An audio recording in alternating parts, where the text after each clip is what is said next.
guys hear me? Yeah. Yeah. Hey, everyone. My name's Chris Wessels. Really happy to be here. By day, I work on GraphOps, a Web3 infrastructure company, and Summerstone, a DeFi market ops company. And I have these fantastic panelists here with me today to discuss the Agentic stack.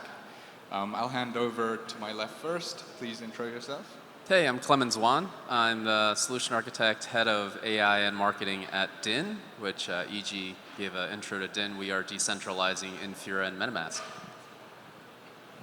All right, I'm Nader Dabit. I'm the director of developer relations at Eigen Labs. We're the team behind the Eigen layer protocol, EigenCloud, and specifically for this talk, I might throw out Eigen AI and EigenCompute, which is a verifiable runtime for AI agents and anything that you'd like to run verifiably. Hey everyone, I'm Montone from Vercel. I'm working at V0. V0 is an AI development platform. And yeah, I'm here to talk about what the stack for building AI agents. Awesome. Thank you all. We have our fourth panelist, just in time. Welcome. ¿Qué tal? Perdón por la demora. Juan Irungaray, Google Developer Expert, especializado en cloud. Are we doing English or Spanish? English. English. So focus on cloud and AI, so happy to be here. Amazing. Okay, let's start by building a shared understanding of the agentic stack. So if I were to give you a simple loop, something along the lines of while not done, call the LLM, call the tools, repeat. Is that an agentic system? What more needs to be there? We'll start with you, Clemens. Yeah, I personally believe that agentic system, if you think about it from a retail level, would likely have to have some purpose, has to have some subset of what you want to do, and have it go off and run those tasks. So you have a lot of bots today, but what you're giving them is additional preferences so that they're able to complete that task. If you just run the loop, that is more of access to using the natural language processing, but not necessarily doing the intent of what you want it to do with the available APIs or available MCP servers or other connections that it can discover. Nader? Yeah, I mean, there seems to be a lot of nuance when someone calls something an agent. Everything from something that I would consider just an app to something that truly is an agent, and then everything in between. So it kind of depends on what someone's definition is. But really, I guess if you can start a process and just have it run forever and actually take decisions that are not requiring any human intervention, that provides value that couldn't be done using a traditional software stack, that might be something that I would kind of like give as a definition. Yeah, I'm pretty aligned. I think it's a LLM in a loop with tools to solve a problem. So yeah, I'm pretty aligned with that. Yeah, for me, I'd say it's the reasoning capability. So for me, what separates an agent from a traditional application is the ability to decide what tools and context to use in order to achieve their goal. So the reasoning, which is basically provided by LLMs nowadays, that's what makes an agent. Cool. And maybe we can try to build like a shared understanding with the audience of the stack from a builder's perspective. So it's clear that we have an LLM in the mix and we have some tools. But if you were to kind of give a layered definition of like what are the pieces in the stack, where would you start? Okay, I'll go first. So I think key components in building applications right now revolve around, of course, LLMs, having a good model to power the reasoning part. But you also need key components like memory, the ability to keep context in the long run, traditional data storage, which most people don't consider, but having a highly available low latency data store is key to having these agents working properly. So, I mean, there's a lot going on right now. There's a lot of movement towards distributed tools using MCP protocols, multi-agents, A2A. But I think that there are essentially software applications, but they are very sensitive to latency, especially voice-powered agents. Yeah, that's basically my take. Nice. If I would need to divide it in some places, I would say first you have the environment layer. At Vercel, we run our agents in something called EigenCompute that is like real serverless. So you can run your agent, and while your GPT-5 is thinking, you are not getting charged because of that. Then I think there is the context layer that I want to dig deep a little bit. For example, in V0, we have a dynamic system prompt.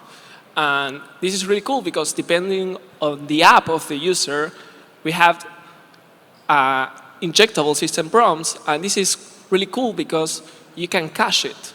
And you make all the requests much cheaper for all the users. Then I would say that you have the actions layer, that is all the tools, MCPs.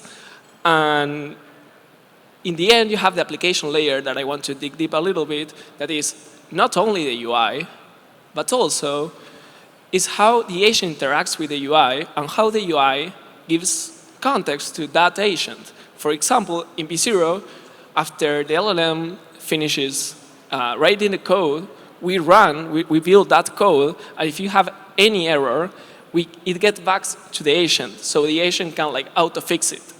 So yeah, I think those are the parts. I'd love to learn more about the serverless runtime, because in my head, when I think of an AI agent, I'm thinking of it running in a traditional server because it always needs to be running, whereas I'm thinking more serverless is action based. So I'm kind of curious how that works. And I know that Vercel has done an incredible amount of work in the AI agent space with V0 early on was one of the coolest products that I had ever used. So yeah, I know you all have a lot of experience there, so I'm just kind of wondering how that works. So basically, we have a server, but we only charge on CPU usage. So we are able to see when you are using the CPU. For example, when you are doing a fetch to a GPT-5, you are waiting to that response, so you are not using the CPU. That's why it's real serverless. In AWS, for example, you do the fetch, and where you are waiting, you are getting charged. Okay, that makes sense. I don't really have a lot to add to the stack part from what they already mentioned, other than when you think of agents, you often think of agents talking to each other. That's ultimately where we want to be, I think. So you often need some layer, or I would say some protocol or standard for everyone to agree upon. So there's a couple of ways that people are doing this. I think A2A from Google is a pretty good one. We have now a bunch of standards, right? We have MCP for context and tool calling. We have A2A. We have AP2 also from Google, which is payments layer. Then you have X402 for crypto payments. So I think the stack also kind of might include some of these components as well. And if we're here talking about crypto, you might also consider what are some of the standards for trustless agents. So you have ERC 8004, obviously, is kind of a new one. It's interesting. No one really knows if that's going to be kind of what everyone ends up using, but that's a really good start. So yeah, I think that's kind of where we are. We're still fairly early on in this stack because everyone hasn't really come to a consensus on everything. MCP has been something that people have come to a consensus on, though. I would just add that a lot of people are building for businesses. So if you have a business that has a website and now a social media account and hopefully at some point a DAO or some ENS address associated to it, they'll likely have a URL or DNS that connects them to the agent that represents that business. I like to think about it from the perspective of a retail user. If I have my phone, it has fingerprint identification. There could be a nano small language model where if you are downloading information from other agents, you can download conversational packets to have it more knowledgeable. You can have all that storage on your phone. And so at least I'm looking forward to, in the movie Her, where you're kind of doing this type of conversation, you are keeping a lot of that private data on your trusted execution environment on your phone.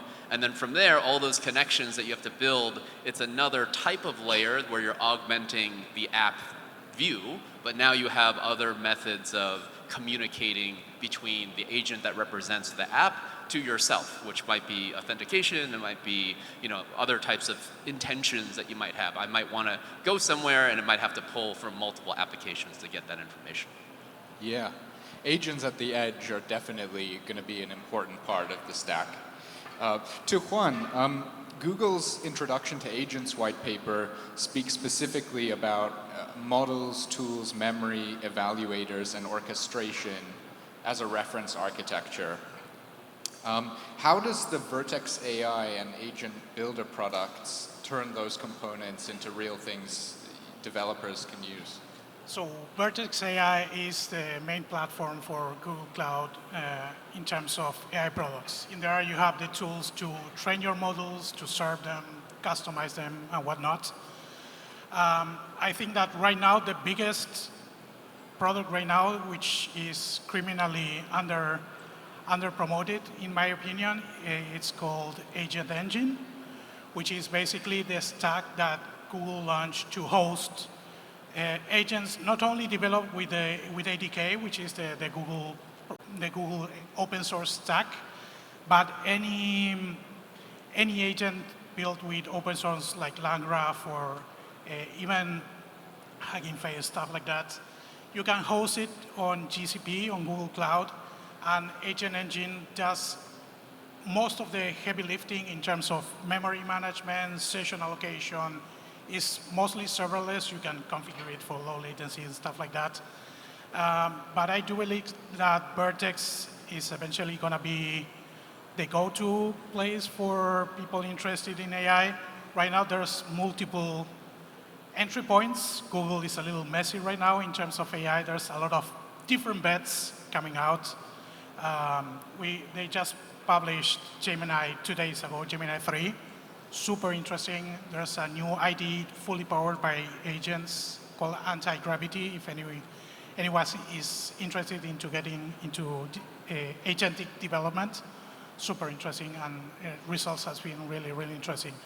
But going back to Vertex, I think it really gives the opportunity for people who have a dedicated team of business, data scientists, AI engineers, that if they want to fine-tune and trade their models on the cloud, that's definitely the way to go. But if you're a hobbyist or you are a non-technical person, you still have the tools to either get built-in agent or model from the marketplace or build one using no-code or low-code tools. So.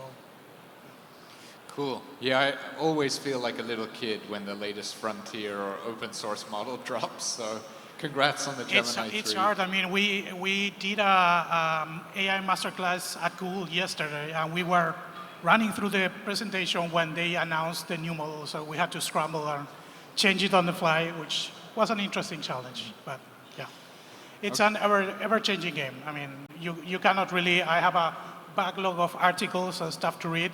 It's really, really hard to keep up, but it's a nice place to be right now. I can definitely relate to that.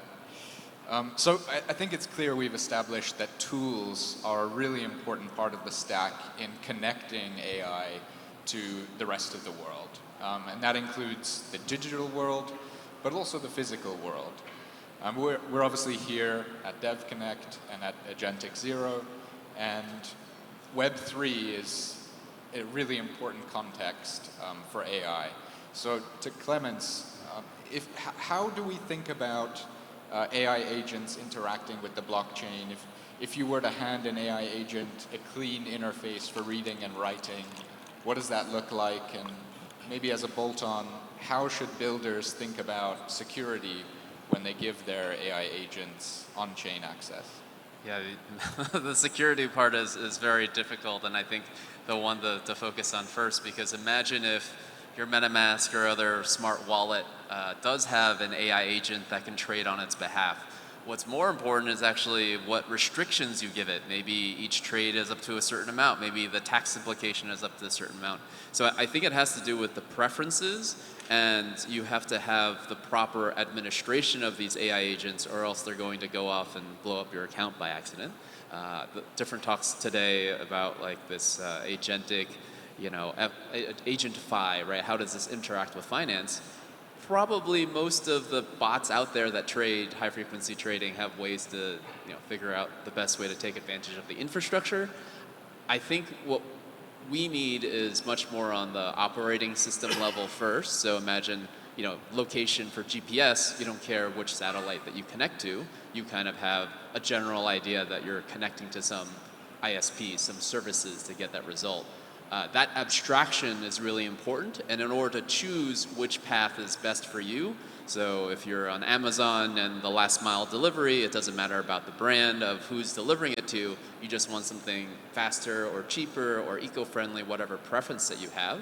In that same way, you may just be closer to certain bare metal nodes, or you may want something that runs on compute a little bit longer. And so I think those preferences are what in and kind of in our space what we've been thinking about, because we've been collecting data about access to RPCs, and that's kind of our starting point to think about other services that we can expand to. Cool. And any comments on the interface? Yeah, so I think the best interface for me would be one where I can approve some steps, but it's not going to be as intrusive as, I don't know if you remember, like when you run like as an administrator on Windows and it just pops up and you're like, okay, I'll just do that every single time. It has to be in such a way that you verify personally, human in the loop, what's going to happen, and then when you get something right, maybe it remembers the path that it took. And maybe other people have written these workflows and paths, and it will remember those paths that are taken. And the reputation that's built with those that are using these APIs will actually increase its usage overall. So what's like the SEO version with AI? There is an AI optimization for the version of search that happens with discoverability of these tools. Yeah, UX is a real challenge, but we're getting there. AgentFi has obviously been a hot topic today, and it's clear that agentic systems are moving towards more and more autonomy, and you could even say sovereignty, right? Like sovereign agents will eventually be a thing. So to Nader, can you tell us about EigenCloud and about how some of those verifiable services can plug into agents, and where does the rubber meet the road there? So I think one of the things that are like the most important characteristic of a blockchain, it's that it's kind of like trustless, right? And it's also, I would say, unruggable in the sense that if you can view the code and you can audit it and you know what it's going to do, then no one can come in and like change that, right? But the nature of AI agents is much more complex. You can't build an agent in a smart contract. There's so many reasons you cannot do that, but a few of the reasons are smart contracts are action-based.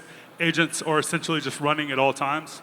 Also, you need a lot more flexibility than what you can do in a smart contract. You can't make external API calls. There's just a million other things you can't do. So what is even the point of like crypto in this whole discussion? I think you would use smart contracts or a blockchain for trust, like an underlying trust layer, or for on-chain like tokenized actions. And then you would need some type of environment that is running this agent that has similar properties of a blockchain. Maybe you can't get everything, you can't have the full security of a chain at the moment, but you essentially need a trustless runtime. So what we're seeing a lot of people do at the moment are trusted execution environments. Now, if we're talking about trustless agents, the first word in a T is trusted. So that's a problem already, right? So I think like what we're trying to achieve right now with EigenCloud and with a lot of other great teams building different TE products, it's like how can we make a trustless execution environment? How can we have that programmability and flexibility of a web server with the characteristics of a blockchain, which are trustlessness, immutability, censorship resistance, all these different things. So one of the things that we have is EigenCompute. It's essentially a verifiable runtime where you can verify the code that's being written. There is a mnemonic that it's built into the runtime that only the runtime can spend. And over time, we will make it to where you're able to have, I would say, delayed upgrades and also transparency into the code updates. So there's no ability to kind of extract that mnemonic. So you end up having kind of this runtime that no one has the keys to that wallet other than the agent. So it can, if you send money to that agent address, it can spend it, but no one else can spend it. So I think like combining the programmability of a web server with the security of a blockchain is kind of what we're all trying to achieve to build these trustless agents. EigenCompute is that product. And then you also there's other layers of verifiability. ERC 8004 is great for reputation, But you also need the ability to have verifiable inference and also deterministic inference. So Eigen AI is another product that we have available. It allows you to essentially have similar characteristics of a blockchain in the sense that you can re-execute every inference and have the same output. And you can also verify the model, the prompt, and the response are actually what came from the LLM. And then you can now build auditable products. You can build all types of interesting mechanisms similar to blockchains. So that's kind of the two areas that we're focused on. And I think the TE space with agents is a really, really interesting one to look into in general. Yeah, makes a lot of sense. Maybe throwing it over to Monto, if we think about some of the layers of the stack that we spoke about earlier, which would you say are most critical to really be decentralized for agentic economies to work? And maybe touch on things like trust, payment, settlement. Okay, it's a tricky question because I do think that agents, this is my hot take, but agents doesn't need to be decentralized because you're running them on a server. You need to trust in the end LLM provider or LLM model that you are running locally, right? What I think that is really interesting is on the payment side because you have protocols like X402 that there are big companies like Coinbase investing a lot on in that protocol. So I think that payments is the coolest thing to decentralize for agents because I do see a world where agents are able to do their job and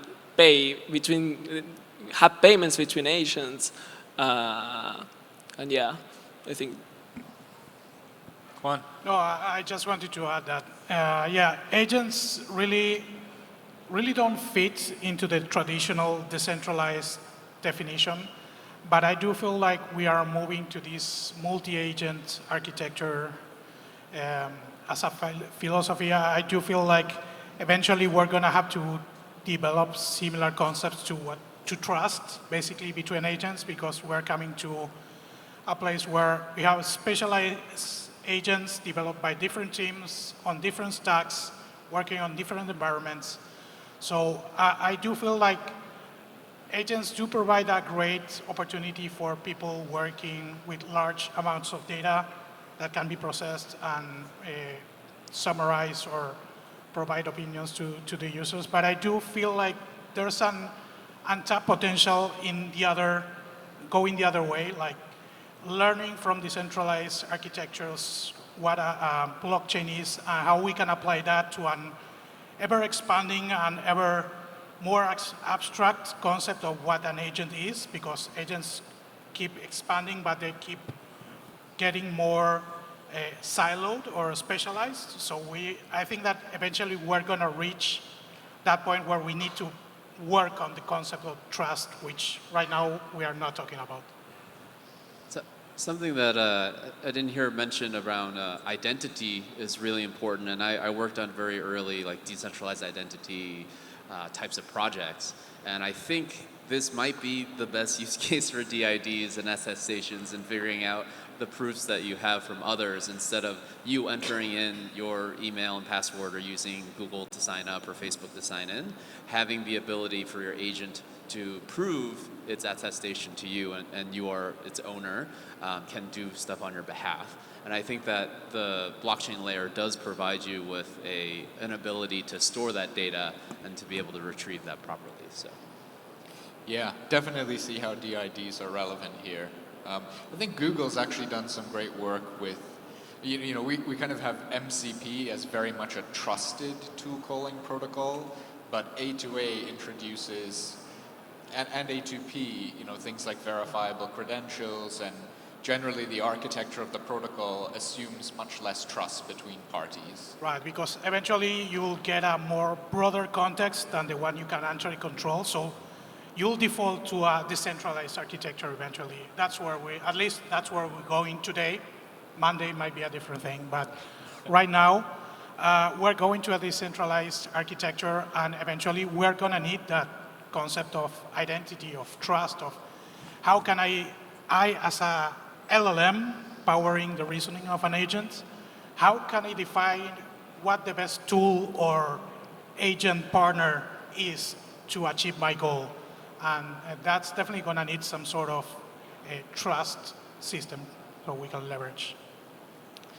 Okay, we're getting to the end here, so let's move to some lightning questions. So I think almost everyone in the audience will have hacked together a basic agent with a while loop. If you were to share one piece of dev experience from your respective stacks that you would recommend builders lean on, what would that be? We'll start with Clemens. So I think memory is really important. The instance that you have, I think in the future there will likely be much larger context windows and it doesn't just get stuff together. But for me, when I was building my personal Clembot, that's my digital twin AI, the management of memory was interesting because the articles that I was reading, I would feed to my Clembot to read at the same time, and then I would have a discussion about it. And that's kind of how I digest information now, is there's almost a parallel version of me living in the digital world that's trying to update its memory with the applications and the feeds that I give it.